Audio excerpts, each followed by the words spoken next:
नमस्कार साथियों, स्वागत है आपका हमारे ऑनलाइन यूट्यूब प्लेटफॉर्म रूट पर। और जैसा कि हमारी जो इंडियन ज्योग्राफी की एक सीरीज चल रही है, इसके अंतर्गत आज हम बिल्कुल एक नया टॉपिक स्टार्ट करने वाले हैं। टॉपिक का नाम है भारत का भौगोलिक विभाजन या फिर फिजिकल डिवीजन। ठीक है। इसके पहले हमने भारत का जो इंट्रोडक्शन है ना, इंट्रोडक्शन या फिर भारत का सामान्य परिचय जिसको हम बोलते हैं, सामान्य परिचय, ये टॉपिक ऑलरेडी कंप्लीट कर लिया है। ठीक है। इसका हमने टेस्ट भी कंप्लीट कर लिया है, लगभग 6 लेक्चर हमारे कंप्लीट हो चुके हैं।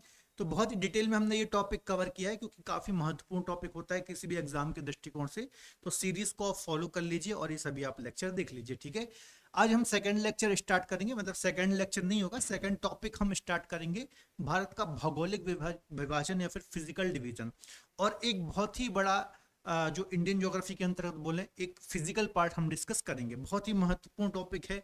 इसमें हम हिमालय के बारे में, प्रायद्वीपीय पठार के बारे में, मैदान के बारे में, द्वीप समूहों के बारे में, सभी चीज़ों के बारे में डिटेल में डिस्कस करते हैं। ठीक है। तो चलिए सीधे हम टॉपिक को स्टार्ट करते हैं। टॉपिक को स्टार्ट करने से पहले थोड़ा सा अपडेट दे दूं, यदि आप हमारे साथ जुड़ करके किसी भी एग्जाम की तैयारी करना चाहते हैं तो आप प्ले स्टोर से आप हमारी एप्लीकेशन रूट को डाउनलोड कर सकते हैं। यहाँ पर आपको डिफरेंट फाउंडेशन कोर्सेज मिल जाते हैं, इंडिविजुअल बैचेस मिल जाते हैं जो कि हमारी अलग अलग एक्सपर्ट फैकल्टी के द्वारा पढ़ाए गए हैं या फिर लाइव बैचेस हैं। ठीक है। यदि आप मुझसे ज्योग्राफी पढ़ना चाहते हैं, इंडियन ज्योग्राफी हो या फिर वर्ल्ड ज्योग्राफी हो, तो आपको भी मेरे यहाँ पर लाइव और रिकॉर्डेड कोर्सेज मिल जाते हैं। जो हमारी एप्लीकेशन है उसमें बहुत सारे फीचर्स हैं, जैसे कि live recorded classes, study material, mock test, लगभग 1 साल की वैलिडिटी, ऐसे बहुत सारे फीचर्स आपको हमारी एप्लीकेशन पर देखने को मिल जाते हैं। ठीक है। तो एक बार विजिट जरूर कर लीजिए हमारी एप्लीकेशन को। इसके अलावा एक और एप्लीकेशन है हमारी क्रेजी जी के ट्रिक की एप्लीकेशन, उसको भी डाउनलोड करके आप विजिट कर सकते हैं। ठीक है। चलिए सीधे हम टॉपिक को स्टार्ट करते हैं। ठीक है। देखिए, जो ये हमारा इंडेक्स है, ठीक है, पूरा ये सामान्य परिचय हमने पूरा कंप्लीट कर लिया है। पहला टॉपिक 6 क्लास में लगभग, इसका टेस्ट भी हमने ले लिया है। ठीक है। काफी महत्वपूर्ण क्वेश्चन डिस्कस किए थे। भौगोलिक विभाजन को हम आज की क्लास में डिस्कस कर रहे हैं। ठीक है। इसमें ये सारे टॉपिक हम यहाँ पर पढ़ते हैं। ठीक है। भौगोलिक विभाजन है क्या चीज, जरा सा हम मैप में समझते हैं। ठीक है। तो किसी भी राज्य में, किसी भी देश में, किसी भी महाद्वीप में, ठीक है, आप देखते होंगे पर्वत होते हैं, है ना। फिजिकल चीजें देखने को मिलती है, जैसे कि पर्वत हो गए, ठीक है, पठार प्लेट्यू हो गए, ठीक है, मरुस्थल क्षेत्र हो गया, ठीक है, मरुस्थल डेजर्ट रीजन हो गया, ठीक है, द्वीप समूह हो गए, द्वीप समूह हो गए। तो ऐसे अनेक फिजिकल फीचर आपको किसी देश में, किसी राज्य में देखने को मिलते हैं। ठीक है। तो इन्हीं आधारों पर हम किसी भी देश का, क्षेत्र का फिजिकल डिवीजन करते हैं। ठीक है। तो पर्वत हो गए, पठार हो गए, मरुस्थल हो गए, द्वीप समूह हो गए, ठीक है, ऐसी चीजों के आधार पर हम किसी भी देश का, किसी भी राज्य का फिजिकल विभाजन करते हैं। इसी आधार पर हमने भारत का भी फिजिकल डिवीजन या फिर भौगोलिक विभाजन किया है। तो 6 पार्ट कौन कौन से हैं जरा हम देख लेते हैं ना। जो हमारी एनसीईआरटी है उसमें हमने 6 भागों में इसको विभाजित किया है। कहीं कहीं आपको 4, कहीं 5 भागों में भी इसका फिजिकल डिवीजन मिलेगा, लेकिन हमें 6 मान करके यहाँ पर चलना है। ठीक है। तो सबसे पहले यदि हम उत्तर में देखेंगे, नॉर्थ में देखेंगे, तो आपको पता है यहाँ पर विश्व की सबसे ऊंची पर्वत श्रृंखला देखने को मिलती है, जिसको हम बोलते हैं हिमालय। क्या बोलते हैं? हिमालय। ठीक है। द ग्रेट हिमालय या फिर जो हिमालय रेंज है, आपको यहाँ पर देखने को मिलती है। ठीक है। बहुत सारी इसमें माउंटेन रेंजेस देखने को मिलती है, जैसे कि काराकोरम, लद्दाख, जास्कर, ग्रेटर हिमालय, मिडिल हिमालय, शिवालिक, उत्तर और उत्तर पूर्वी की पर्वत श्रृंखला यहाँ तक फैली हुई है। ठीक है। तो ये जो पहला फिजिकल डिवीजन है, इसको हम क्या बोलते हैं? इसको हम बोलते हैं, एक मिनट रुकेगा, इसको हम बोलते हैं, शॉर्ट में लिख रहा हूं, उत्तर व उत्तर पूर्व की पर्वत श्रृंखलाएं। ठीक है। पर्वत श्रृंखला इसको हम बोलते हैं ना। नदर्न या फिर नॉर्थ ईस्ट की जो ये माउंटेन रेंजेस हैं, जिसमें हिमालय है, बहुत ही बड़ा टॉपिक है ये हिमालय। बहुत सारे हम इसको पूरे डिटेल में पढ़ेंगे, 3 से 4 लेक्चर में इसको हम काफ़ी डिटेल में स्टडी करेंगे, क्योंकि एग्जाम के दृष्टिकोण से भी काफ़ी महत्वपूर्ण टॉपिक है। ठीक है। तो नॉर्थ और नॉर्थ ईस्ट की जो माउंटेन रेंजेस हैं, ये पहला पार्ट होता है फिजिकल डिवीजन के अंतर्गत। सेकेंड पार्ट, अब यहाँ पर ही इसके दक्षिण में यदि आप देखेंगे, ये वाला जो पार्ट आपको यहाँ पर दिखाई दे रहा है, ये वाला, ठीक है, यहाँ पर मैंने इस प्रकार से हाईलाइट किया इसको। तो ये वाला जो पार्ट है, इसको हम बोलते हैं उत्तर का मैदान, उत्तर का मैदान, या फिर द ग्रेट नदर्न प्लेन के नाम से इसको हम जानते हैं ना, नदर्न प्लेन इसको हम बोलते हैं। अब जो ये मैदान है, इन मैदानों का निर्माण कैसे हुआ है? तो आप जानते होंगे ये हिमालय सबसे ऊंची माउंटेन रेंज है विश्व की, लगभग 6000 या फिर 6100 मीटर इसकी एवरेज हाइट है, ठीक है। तो यहाँ पर बहुत सारे ग्लेशियर भी देखने को मिलते हैं। ट्रांस हिमालय में आप देखेंगे काराकोरम, बियाफो, बालतोरा, ऐसे बहुत सारे ग्लेशियर अभी हम आगे पढ़ेंगे, है ना। यहाँ पर आप देखेंगे ग्रेटर हिमालय में तो यमुनोत्री, गंगोत्री जैसे बहुत सारे आपको ग्लेशियर देखने को मिले। तो इन ग्लेशियर से क्या होती हैं, बहुत सारी नदियां निकलती हैं जो कि वर्ष भर बहती हैं, सदा नीरा होती हैं, और इनमें बहुत सारा पानी होता है, कभी भी इनका पानी खत्म नहीं होता। तो इन्हीं नदियों के द्वारा जो ये हिमालय से नदियां निकली हैं, यहाँ से जैसे गंगा निकलती है, ब्रह्मपुत्र निकलती है, और भी इनकी बहुत सारी सैकड़ों सहायक नदियां हैं। तो इन्हीं नदियों से क्या होता है, मैदान का निर्माण होता है। नदियां क्या करती हैं, इस प्रकार से कोई नदी बहती है और अपने साथ जो वो कटाव करती है ना, अवसादों का कटाव करती है, तो उसको ही जगह जगह पर इस प्रकार से डिपॉजिट करते जाती है ना। इसको हम डिटेल में मैदान वाले लेक्चर में पढ़ेंगे, और इससे मैदानों का निर्माण होता है, ठीक है। तो ये उत्तर का विशाल मैदान है ना। यहाँ पर आप देखेंगे बिहार हो गया, पश्चिम बंगाल हो गया, हरियाणा हो गया, पंजाब हो गया, कुछ मध्य प्रदेश का पार्ट हो गया, असम हो गया। तो यहाँ पर ये मैदानी क्षेत्र देखने को मिलता है, ठीक है। तो ये जो हिमालय का निर्माण हुआ उसके बाद ही मैदानों का निर्माण हमें देखने को मिला, ठीक है। अगला पॉइंट यदि हम यहाँ पर डिस्कस करें, तो जो अगला पॉइंट है वो है इसी के दक्षिण में प्रायद्वीपीय पठार, है ना। यहां पर यदि आप देखेंगे ये वाला, है ना, ये वाला जो रीजन है बच्चों, ये वाला, ठीक है, ये मैंने बना दिया, ठीक है। उल्टा ट्राइंगल जो मैंने आपको बताया है ये वाला, ठीक है, ये वाला, इसको हम बोलते हैं प्रायद्वीपीय पठार, प्रायद्वीपीय पठार, या फिर इसको हम बोलते हैं, शॉर्ट में लिख रहा हूं पीपी, पेनिनसुलर प्लेट्यू, है ना। इंग्लिश में भी टर्म यूज कर रहा हूं, जैसे इनको हम बोलते हैं नदर्न माउंटेन रेंजेस, है ना, हिमालय आ जाता है, नदर्न ग्रेट प्लेन इसको हम बोलते हैं, और इसको हम बोलते हैं प्रायद्वीपीय पठार या फिर पेनिनसुलर प्लेट्यू इसको हम बोलते हैं, ठीक है। अब ये क्या है, ये बहुत ही महत्वपूर्ण है, ठीक है। जैसे कि आप मालवा का पठार पढ़ते हैं, छोटा नागपुर का पठार पढ़ते हैं, दक्कन का पठार पढ़ते हैं, है ना, वेस्टर्न घाट, ईस्टर्न घाट, ये प्रमुख माउंटेन रेंजेस पढ़ते हैं, ये सभी आप प्रायद्वीपीय पठार के अंतर्गत ही पढ़ते हैं। तो ये बहुत ही महत्वपूर्ण क्षेत्र है। आपने सुना होगा, यदि आपने प्लेट टेक्टोनिक थ्योरी पढ़ी, या फिर जब आप हिमालय का ओरिजिन पढ़ेंगे, तो ये जो है प्राचीनतम गोंडवाना लैंड का हिस्सा हुआ करता था, ठीक है। मतलब सबसे पहले जो भारत था वो यही था, ये वाला हिस्सा प्राचीन भारत है, ठीक है। इसको हम बोलते हैं प्रायद्वीपीय पठार। सबसे जो पुरानी चट्टानें हैं आपको यहाँ पर ही देखने को मिलेंगी, ठीक है। प्राचीन में ये गोंडवाना लैंड का पार्ट था, अफ्रीका से लगा हुआ था। फिर समय के साथ ये क्या हुआ, इसका विखंडन स्टार्ट हुआ, ये उत्तर पूर्व की ओर प्रवाहित हुआ और यूरेशियन प्लेट से टकराया, उसके बाद हिमालय का निर्माण हुआ। ये सब भी हम बाद में डिस्कस करेंगे चीजें, ठीक है। अभी इतना समझिए कि ये प्रायद्वीपीय पठार है, और इन सभी फिजिकल फीचर में सबसे जो ओल्डेस्ट है, सबसे जो पुराना है वो यही है, आपको याद रखना है, ठीक है। अगला हम देखते हैं चौथा। तो चौथे नंबर पर जो आता है, अब यहाँ पर देखिए, यहाँ पर दो पर्वत हैं, ठीक है। एक पर्वत है यहाँ पर है, ये इसको हम बोलते हैं पश्चिमी घाट, है ना। और यहाँ पर जो पर्वत है इस प्रकार से टूटा फूटा दिखाई देगा, इसको हम बोलते हैं पूर्वी घाट है, पूर्वी घाट, है ना। तो ये पूर्वी घाट पर्वत है, ये पश्चिमी घाट पर्वत है, ये प्रायद्वीपीय पठार का ही हिस्सा है। तो इनसे जो नदियां निकलती हैं, जैसे आप देखेंगे पश्चिमी घाट पर्वत से बहुत सारी नदियां निकलती हैं, यहाँ से नर्मदा निकलती है, ताप्ती, ये तो हालांकि यहाँ से निकलती है सतपुड़ा से, लेकिन यहाँ से भी वेस्टर्न घाट से भी बहुत सारी छोटी छोटी नदियां निकलती हैं, मांडवी, ज्वारी, पेरियार वगैरह। तो ये सीधे कहाँ जाती हैं, यहाँ पर गिरती हैं। तो इन्हीं छोटी छोटी नदियों के द्वारा इस हिस्से में मैदानों का निर्माण किया गया है, दोनों साइड, ठीक है। इस साइड पूर्व की साइड देखेंगे तो यहाँ पर भी बहुत सारी नदियां बहती है, इसको मैं रफ कर देता हूँ।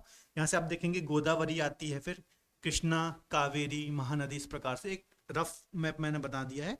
तो इन नदियों के द्वारा यहाँ पर क्या किया गया है, मैदानों का निर्माण किया गया है दोनों साइड में, ठीक है, इस प्रकार से। तो ये पूरा मैदानी क्षेत्र है, तो इसको हम क्या बोलते हैं, कोस्टल प्लेन या फिर तटीय मैदान इसको हम बोलते हैं, क्या बोलते हैं, तटीय मैदान या फिर कोस्टल प्लेन इसको हम बोलते हैं, आपको याद रखना है, ठीक है।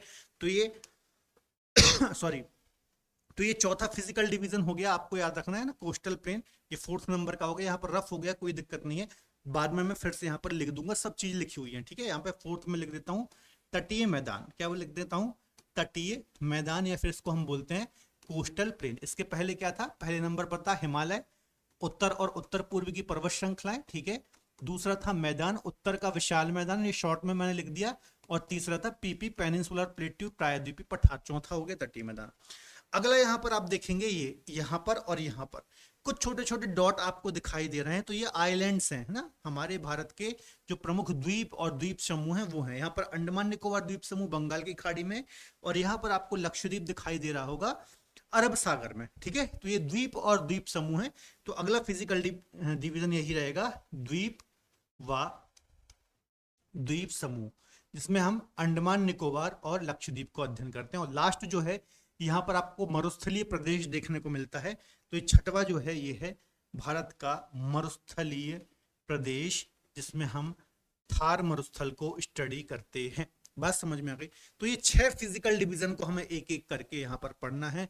बहुत ही महत्वपूर्ण है ये। सबसे पहले हम हिमालय पढ़ेंगे, फिर प्रायद्वीप उत्तर का मैदान पढ़ेंगे, प्रायद्वीपीय पठार पढ़ेंगे, कोस्टल प्लेन पढ़ेंगे, द्वीप और द्वीप समूह पढ़ेंगे, और मरुस्थलीय प्रदेश को हम यहाँ पर स्टडी करेंगे, ठीक है। तो जो मेन टॉपिक है, पहला हम स्टार्ट करेंगे हिमालय। इसमें हम उत्तर और उत्तर पूर्वी की पर्वत श्रृंखलाएं पढ़ेंगे। तो ये हमारा पहला टॉपिक होने वाला है। तो आई थिंक आप ये समझ गए होंगे कि जो ये फिजिकल डिवीजन है ये क्या होता है, ठीक है। यहाँ पर एक बार हम और अच्छे से इसको देखेंगे। देखिए देखिए, यहाँ पर सब लिखा हुआ है, ठीक है। भारत का भौगोलिक विभाजन, फिजिकल डिवीजन ऑफ इंडिया। सबसे पहले उत्तर और उत्तर पूर्व की पर्वत श्रृंखला, या फिर the northern and north eastern mountain ranges. यहाँ पर देखिए, ये पूरी हिमालय रेंज है ना यहाँ पर। ये अगला है उत्तर का विशाल मैदान, यहाँ से जो नदियां निकली उसके द्वारा ही मैदान का निर्माण हुआ। फिर है प्रायद्वीपीय पठार, यहाँ पर जो ये है प्रायद्वीपीय पठार। उसके बाद है मरुस्थलीय प्रदेश, यहाँ पर मरुस्थलीय प्रदेश है। फिर कोस्टल प्लेन यहाँ पर, और यहाँ पर ये कोस्टल प्लेन देखने को मिलते हैं। फिर द्वीप समूह, यहाँ पर लक्षद्वीप, यहाँ पर अंडमान निकोबार, ठीक है। तो ये 6 फिजिकल डिवीजन है टोटल, आपको याद रखना है, ठीक है। एक एक करके हम इनको स्टडी करेंगे। अब सबसे पहला जो पॉइंट है इसका, जो हमने देखा, सबसे पहला फिजिकल डिवीजन उत्तर और उत्तर पूर्व की पर्वत श्रृंखलाएं, अर्थात जिसमें हम हिमालय को स्टडी करेंगे। बहुत ही महत्वपूर्ण टॉपिक है, ठीक है। तो हिमालय में हमें क्या क्या चीज पढ़नी है, ठीक है, उसको हम जरा एक बार देख लेते हैं, ठीक है। जरा ध्यान से समझिएगा, ठीक है। पहले मैं मैप की ओर ले चलता हूँ, मैप नहीं, पहले मैं आपको समझा देता हूँ कि इसमें हमें क्या क्या पढ़ना है, ठीक है। इसके अंतर्गत हमें क्या क्या पढ़ना है, जरा आप समझिए, ठीक है। सबसे पहले हम यहाँ पर इसको 2 भागों में इस प्रकार से विभाजित कर लेंगे, ठीक है, इस प्रकार से। एक तो इसका होगा पर्वतीय वर्गीकरण, है ना, इसका पर्वतीय वर्गीकरण, या फिर ऐसा लिख सकते हैं आप इसको श्रेणियों के आधार पर, है ना, इसका श्रेणियों के आधार पर वर्गीकरण। जो इसमें श्रेणियां हैं, श्रेणियों के आधार पर, ठीक है, इसका वर्गीकरण। और एक यहां पर लिख देंगे अपन इसका प्रादेशिक वर्गीकरण, प्रादेशिक वर्गीकरण, ठीक है, प्रादेशिक वर्गीकरण। बात समझ में आ गया। श्रेणियों के आधार पर एक हम यहां पर सबसे पहले फिर एरो निकालेंगे और यहां पर लिखेंगे ट्रांस हिमालय, ठीक है, ट्रांस हिमालय, ठीक है, शॉर्ट में लिख रहा हूं। और एक यहां पर लिखेंगे अपन हिमालय प्रदेश, एक लिखेंगे यहां पर हिमालय प्रदेश। बात समझ में आ गई, ठीक है। ट्रांस हिमालय में हम पढ़ेंगे काराकोरम, काराकोरम रेंज, लद्दाख रेंज और जास्कर रेंज, ठीक है, जास्कर रेंज। और एक और कभी कभी कैलाश रेंज को भी पढ़ा जाता है, तो कैलाश रेंज भी, हालांकि ये तिब्बत में है, लेकिन इसको भी आप यहाँ पर पढ़ सकते हैं, ठीक है। ये हो गई। हिमालय में आप देखेंगे तो यहाँ पर 3 प्रमुख रेंज है। एक तो ग्रेटर हिमालय, जिसको हम बोलते हैं महान हिमालय, ठीक है, महान हो गई। इसके अलावा मध्य हिमालय, और एक आती है शिवालिक, ठीक है, एक आती है शिवालिक। तो ये 3 पैरेलल लाइन है, महान, मध्य और शिवालिक, ठीक है। श्रेणियों के आधार पर हमने वर्गीकरण किया, ठीक है। इसमें 2 पार्ट में हमने डिवाइड किया, ट्रांस हिमालय और हिमालय प्रदेश। ट्रांस हिमालय में काराकोरम, लद्दाख, जास्कर आती हैं, और हिमालय प्रदेश में महान हिमालय, मध्य हिमालय और शिवालिक आती हैं। प्रादेशिक विभाजन में यदि हम बात करेंगे तो इसमें हमें मतलब जो नदी घाटियां हैं उसके बीच में कौन कौन से हिमालय के प्रदेश हैं, उस आधार पर हम इसको विभाजित करते हैं। तो एक तो हमें पढ़ना है काश्मीर हिमालय, ठीक है, एक हम पढ़ेंगे यहाँ पर कुमायूं हिमालय, कुमायूं हिमालय, ठीक है।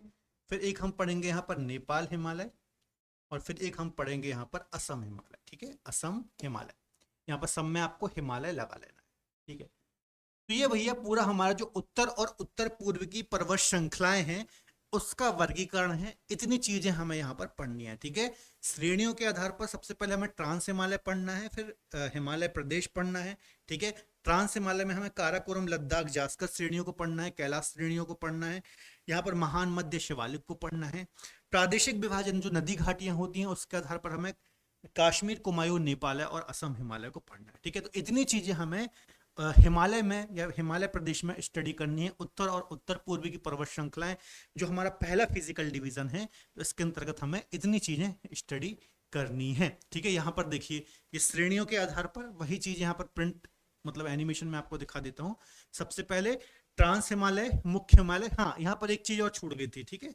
यहाँ पर एक चीज और आ जाएगी, पूर्वोत्तर हिमालय, इसको बोलेंगे पूर्वोत्तर हिल्स, पूर्वांचल हिल्स, मतलब जो नॉर्थ ईस्ट राज्यों में छोटी छोटी पहाड़ियां हैं, अरुणाचल प्रदेश में, मणिपुर में, मिजोरम में, नागालैंड में, असम में, तो उनको ही हम यहाँ पर पढ़ेंगे, ठीक है। तो ये और आप ऐड कर लेना। तो सबसे पहले देखिए यहाँ पर ट्रांस हिमालय, मुख्य हिमालय और पूर्वोत्तर हिमालय, ये मैं आपको भूल गया था तो ये भी आप ऐड कर लेना। ट्रांस हिमालय में काराकोरम, लद्दाख, जास्कर, कैलाश रेंज को हम पढ़ेंगे। मुख्य हिमालय में महान, मध्य और शिवालिक को हम पढ़ेंगे। और पूर्वोत्तर में छोटी छोटी जो पहाड़ियां हैं उनको भी हम पढ़ेंगे, काफी महत्वपूर्ण है। अगला प्रादेशिक विभाजन में कश्मीर हिमालय, कुमायूं हिमालय, असम हिमालय और नेपाल हिमालय को हम यहाँ पर स्टडी करेंगे। तो ये बच्चों पूरा जो उत्तर और उत्तर पूर्व की, यहाँ पर सही शब्द होगा उत्तर और उत्तर पूर्व की पर्वत श्रृंखला, उत्तर व उत्तर पूर्व की पर्वत श्रृंखलाओं का विभाजन, ठीक है। तो ये पूरी टेबल आपको पता होना चाहिए, है ना। कैसे, क्योंकि बच्चे क्या होता है कंफ्यूज हो जाते हैं कि महान हिमालय किस में आप पढ़ना है, ट्रांस हिमालय, लद्दाख, कुमायूं हिमालय, सब हौच पौच हो जाता है और बच्चे काफी कंफ्यूज हो जाते हैं। अभी सारी चीजें मैं आपको समझाऊंगा लेक्चर के दौरान कि ट्रांस हिमालय कैसे हिमालय से अलग है, सारी चीजें एक एक डाउट क्लियर करूंगा। बस आप प्रॉपर पूरा लेक्चर देखिए, है ना, आपको सारी चीजें यहाँ पर समझ में आएंगी, ठीक है। अब जो हिमालय है, ठीक है, इसकी उत्पत्ति कैसे हुई है, कुछ बेसिक बातों को ही हम डिस्कस करेंगे। कल से हम प्रॉपर लेक्चर स्टार्ट करेंगे, ट्रांस हिमालय को पढ़ना कल से स्टार्ट करेंगे, ठीक है। जो पहला हिमालय है ट्रांस हिमालय, यहां से हम पढ़ना स्टार्ट करेंगे कल के लेक्चर से। आज हम कुछ बेसिक बातों के बारे में बात करेंगे हिमालय की, इसकी उत्पत्ति कैसे हुई, शॉर्ट में समझेंगे, ज्यादा डिटेल में नहीं जाएंगे। और फिर कल से प्रॉपर हम ट्रांस हिमालय को पढ़ना स्टार्ट करेंगे। अब देखिए हिमालय की बच्चों यदि मैं आपको बात बताऊं, ठीक है, यहाँ पर मैं रफ कर दे रहा हूं इसको। हिमालय की यदि हम बात करें तो ये विश्व की सबसे ऊंची, याद रखिएगा, विश्व की सबसे ऊंची पर्वत श्रृंखला है, ठीक है। विश्व की सबसे ऊंची पर्वत श्रृंखला है। इसकी जो एवरेज हाइट है वो 6000 मीटर है। कितनी है? 6000 मीटर। और जो ग्रेटर हिमालय सबसे मेन रेंज है इसकी, उसकी 6100 मीटर एवरेज हाइट है, ठीक है। ये एवरेज हाइट है, ठीक है, एवरेज हाइट, ठीक है। एवरेज हाइट शब्द यूज क्यों होता है? क्योंकि कोई माउंटेन छोटा है, कोई बहुत ऊंचा है, तो इसकी एवरेज हाइट जो है वो 6000 मीटर है। आपको याद रखना है, महत्वपूर्ण है, ठीक है। इसकी जो विड्थ है ना, इसकी जो चौड़ाई है, जैसे मान लीजिए हिमालय है, ठीक, इस प्रकार से हिमालय होगा, है ना, बहुत सारी रेंजेस हैं। तो इसकी जो ये चौड़ाई है वो कितनी है? तो लगभग 150 से एक अप्रोक्स है 400 किलोमीटर इसकी चौड़ाई है, ठीक है। ऊंचाई इतनी हो गई, 150 से 400 किलोमीटर इसकी विड्थ है ना, या फिर चौड़ाई है। ये उतना इंपॉर्टेंट नहीं है, लेकिन ये वाला डेटा इंपॉर्टेंट है, ठीक है। तो ये बात भी थोड़ा सा आपको दिमाग में रखना है। आगे डिस्कस कर लेते हैं। अब जितनी भी बच्चों आपको विश्व में ऊंची ऊंची माउंटेन पीक्स देखने को मिलेंगी, जैसे कि सबसे पहले माउंट एवरेस्ट, जो कि विश्व की सबसे ऊंची पर्वत चोटी है ना। कंचनजंगा भारत में हिमालय की सबसे ऊंची चोटी है। K2 गॉडविन ऑस्टिन, ठीक है, ये ट्रांस हिमालय में काराकोरम रेंज में आ जाती है। ऐसी बहुत सारी माउंटेन पीक्स हैं, मतलब विश्व की टॉप 10 या फिर टॉप 15 में जाएंगे तो मैक्सिमम आपको हिमालय के ही माउंटेन पीक्स देखने को मिलेंगी, क्योंकि इसकी एवरेज हाइट ही 6000 मीटर है। आपको याद रखना है, ठीक है। तो याद रखना है माउंट एवरेस्ट, कुछ मैं लिख रहा हूं यहाँ पर नाम। ये तो अभी मैं कुछ बेसिक चीजें आपको बता रहा हूँ, अभी मैंने हिमालय आपको पढ़ाना स्टार्ट नहीं किया है। कुछ जनरल इंट्रोडक्शन हिमालय के बारे में बता रहा हूँ, ठीक है। माउंट एवरेस्ट हो गया, जो कि विश्व की सबसे ऊंची चोटी। कितनी हाइट है इसकी? इसकी हाइट कितनी है? 8848.86 मीटर, ठीक है। अब बहुत जगह अलग अलग लिखा मिलता है, कहीं 8850 लिखा मिलता है, 8848 लिखा मिलता है, ठीक है। ये पॉइंट लगा हुआ है, तो कंफ्यूज नहीं होना है, ठीक है। इसकी एग्जैक्ट हाइट यही है। अब देखिए आप जानते ही होंगे जो हिमालय है यह एक न्यू फोल्डेड माउंटेन है या फिर नवीन वलित पर्वत है, अर्थात लगातार इसकी जो हाइट है ये इस प्रकार से बढ़ते जा रही है। ठीक है, लगातार इसकी हाइट बढ़ रही है। क्यों? क्योंकि भैया ये वलित पर्वत है और वलित पर्वत जो होते हैं, नवीन वलित पर्वत, यंग फोल्डेड माउंटेन जो होते हैं, इनकी हाइट लगातार बढ़ती है। कैसे बढ़ती है? आपको पता है दो प्लेटें थी, है ना, एक इंडियन प्लेट थी, ठीक है, ये हो गई इंडियन प्लेट, शॉर्ट में लिख रहा हूं, और एक थी यूरेशियन प्लेट, है ना, यूरेशियन प्लेट। और बीच में क्या था? बीच में था टैथिस सागर। बीच में क्या था? टैथिस सागर। ठीक है, टैथिस सागर। इंडियन प्लेट थी, यूरेशियन प्लेट थी, बीच में टैथिस सागर था। तो जब इंडियन प्लेट और यूरेशियन प्लेट की टक्कर हुई, ये आपस में कोलाइड हुई, है ना, तो इंडियन प्लेट चूंकि हैवी प्लेट थी तो ये यूरेशियन प्लेट के नीचे गई, और जब इनकी टक्कर हुई तो जो टैथिस सागर के अवसाद थे वो इस प्रकार से फोल्ड हो गए और हिमालय का निर्माण हुआ। ठीक है, तो कई बार यहां से भी क्वेश्चन आ जाता है कि इंडियन प्लेट सॉरी जो हिमालय का निर्माण है वो किस प्रकार हुआ है, तो टैथिस सागर के अवसादों से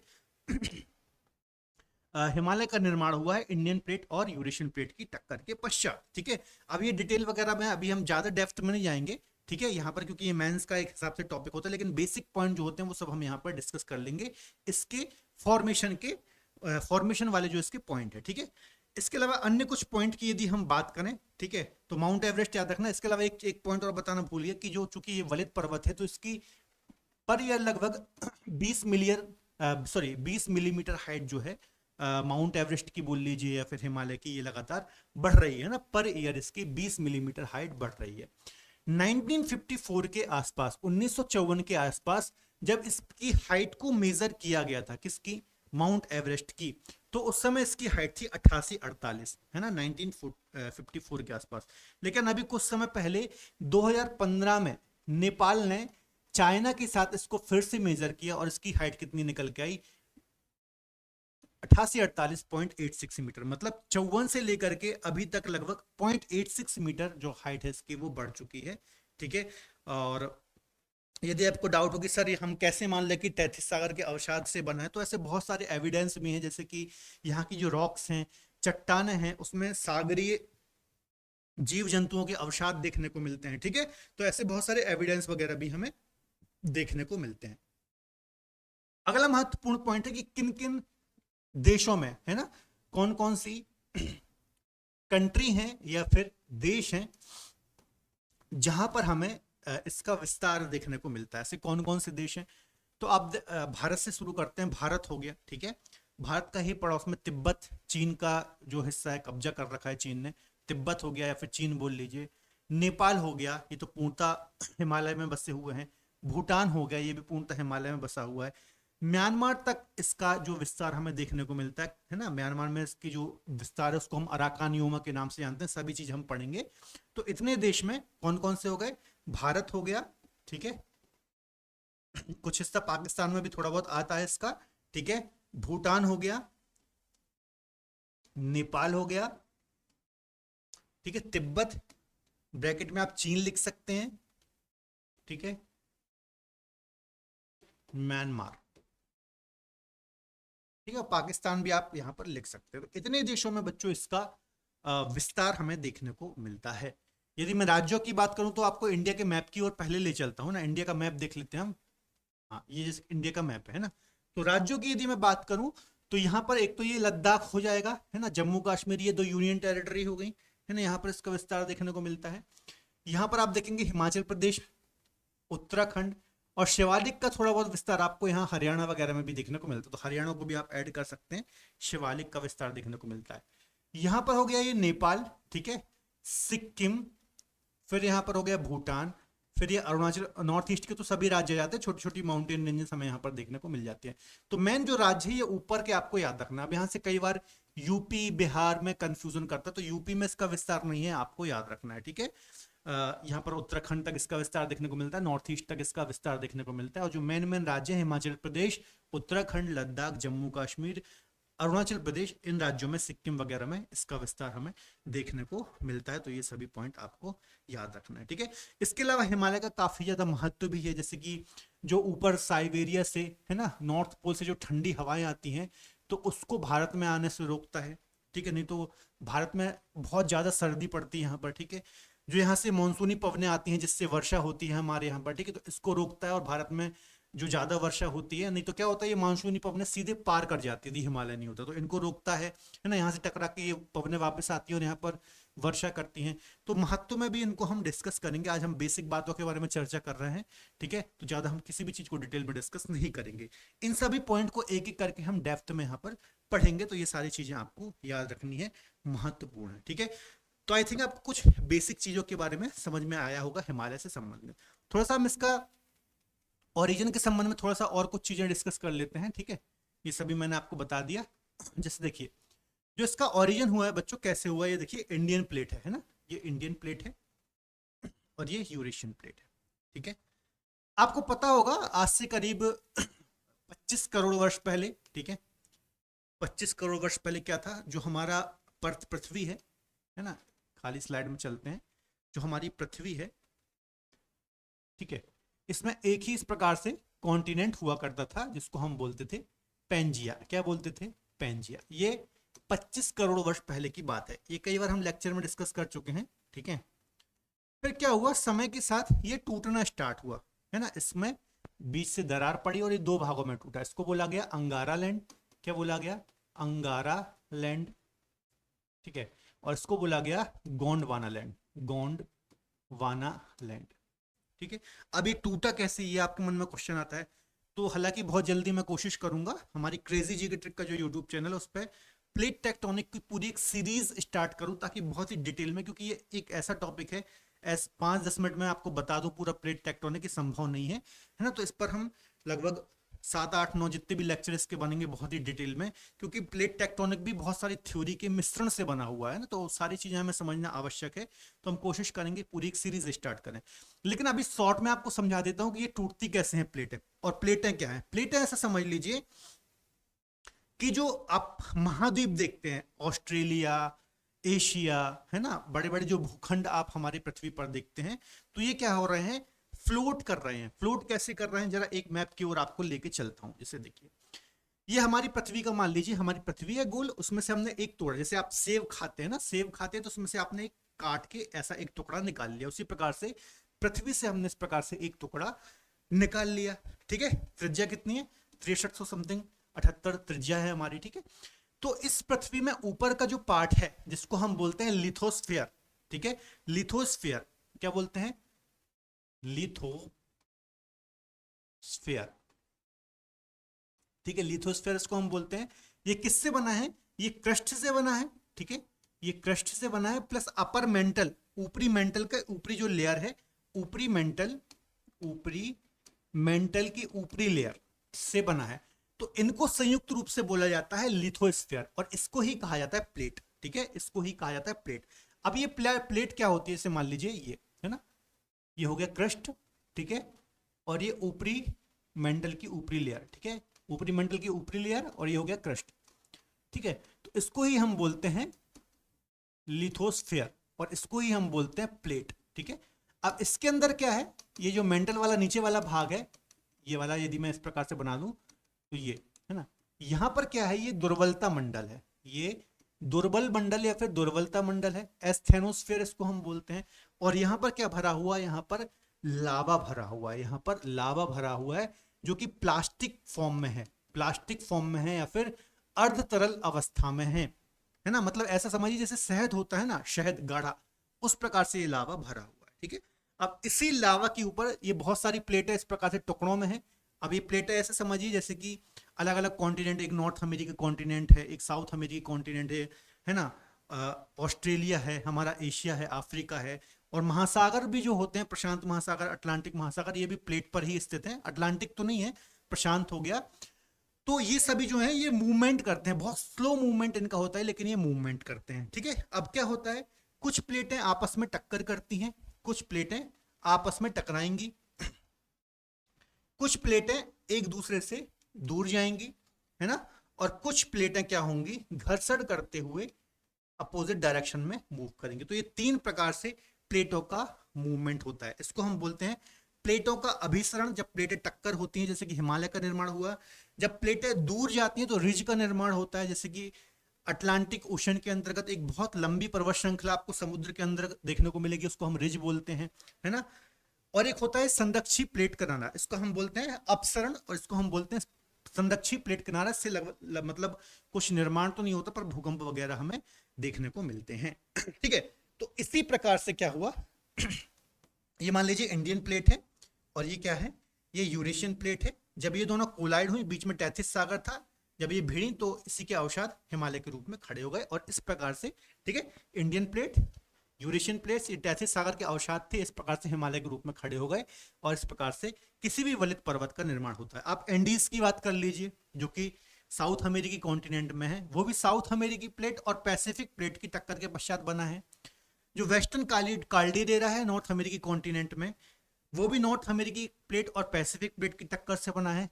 आल्प्स माउंटेन ले लीजिए, एटलस माउंटेन ले लीजिए, ये भी यूरेशियन प्लेट और अफ्रीकी प्लेट की टक्कर के पश्चात बने। तो जितने भी वलित पर्वत हैं इसी प्रकार से बनते हैं, ठीक है। तो आई थिंक मोटा मोटा चीजें आपको यहाँ पर समझ में आई होंगी। इस प्रकार से किसी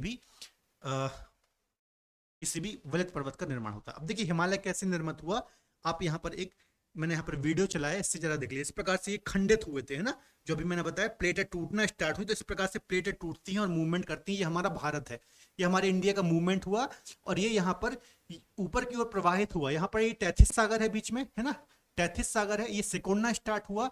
जब ये यूरेशियन प्लेट से टकराया, तो क्या हुआ, इसके अवसादी हिमालय के रूप में यहाँ पर खड़े हो गए, और इस प्रकार से हिमालय का निर्माण हुआ, ठीक है।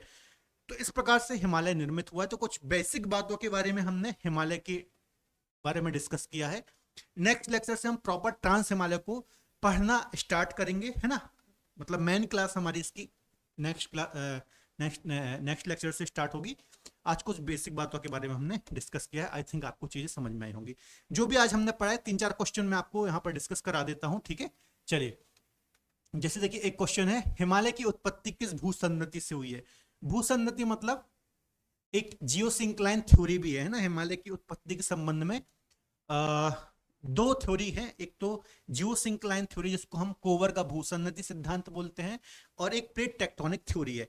प्लेट टेक्टोनिक थ्योरी ज्यादा ऑथेंटिक मानी जाती है। भूसंनति क्या है, एक लैंड ये है और एक लैंड ये है, और इसके बीच में एक उथला समुद्र है ना, तो इसको ही हम बोलते हैं भूसंनति। अभी हमें डिटेल में जाने की जरूरत नहीं है। तो जो टैथिस भूसंनति है, टैथिस सागर के अवसादों से अभी मैंने आपको बताया इसका निर्माण हुआ है, तो टैथिस भूसंनति से ही हिमालय की उत्पत्ति हुई है। अभी आप इतना समझिए, ठीक है। अगला है यहाँ पर, ठीक है, यहाँ पर आंसर लगाए, लेकिन कोई दिक्कत नहीं, सिंपल सा क्वेश्चन है। पर्वतों की निम्नलिखित श्रेणियों में से किस श्रेणी से हिमालय का संबंध है। तो जो हिमालय है ये न्यू फोल्डेड माउंटेन है या फिर वलित पर्वत है। कैसा माउंटेन है, न्यू वलित पर्वत या फिर यंग फोल्डेड माउंटेन है हिमालय, है ना, आपको याद रखना है। अगला है, हिमालय पर्वत श्रेणियों में निम्नलिखित में से किस राज्य का हिस्सा नहीं है। देखो मैंने आपको डिस्कस कराया था, तो हिमाचल प्रदेश में भी है, उत्तराखंड में भी है, सिक्किम में है। उत्तर प्रदेश पूर्णतः मैदान में बसा हुआ है, अर्थात जो यहाँ से नदियां निकलती हैं उनके द्वारा ही मैदानों का निर्माण होता है, पूर्णतः मैदान में स्थित है उत्तर प्रदेश, ठीक है। अगला है, ट्रांस हिमालय कौन कौन सी पर्वत श्रृंखलाएं सम्मिलित है। अभी हालांकि पढ़ाया नहीं है, लेकिन मैंने आपको बताया था डिवीजन में, तो काराकोरम भी है, लद्दाख भी है, कैलाश भी है, जास्कर भी है। तो 1 2 3 4 इसका आंसर हो जाएगा, ठीक है। तो जो आज मैंने आपको पढ़ाया है उससे रिलेटेड कुछ क्वेश्चन थे। एक और क्वेश्चन है, भारत को कितने भौगोलिक प्रदेशों में बांटा गया है। तो 6 भौगोलिक प्रदेशों में बांटा गया, कहीं कहीं 4 भी मिलता है, 5 भी मिलता है, लेकिन एनसीईआरटी के अनुसार हमें 6 मान करके ही यहाँ पर चलना है, ठीक है। तो ये बच्चों कुछ क्वेश्चन अभी मैंने आपको डिस्कस करा दी, जो आज मैंने पढ़ाया है उससे रिलेटेड ही सब क्वेश्चन एग्जाम में आए हुए हैं, तो ये आपको ध्यान से पढ़ना है, ठीक है। जितना भी पढ़ाया है, आज की क्लास इंपॉर्टेंट क्यों है, भले ही हमने कोई खास ऐसा डिस्कस नहीं किया है, बेसिक बातों के बारे में ही डिस्कस किया है, लेकिन हिमालय को समझने के लिए जो हमने आज पूरा डिवीजन किया है ना, ट्रांस हिमालय, हिमालय प्रदेश, पूर्वोत्तर की हिल्स, इसके अलावा प्रादेशिक विभाजन, ये समझना बहुत अच्छे से जरूरी है, ठीक है, नहीं तो सब हौच पौच हो जाता है, ठीक है। तो आज की क्लास बहुत महत्वपूर्ण है, आधार है आपकी जो अपकमिंग क्लास होंगी, तो ध्यान से इसको पढ़िए, नोट्स बनाइए। तो फिलहाल आज की क्लास में इतना ही। यदि आप मुझसे डिटेल में पढ़ना चाहते हैं तो रूट एप्लीकेशन में डिटेल में पढ़ सकते हैं। तो मुलाकात होगी अगले बेहतर लेक्चर में, तब तक अपना ख्याल रखिए, पढ़ते रहिए, बाय बाय, टेक केयर, जय हिंद।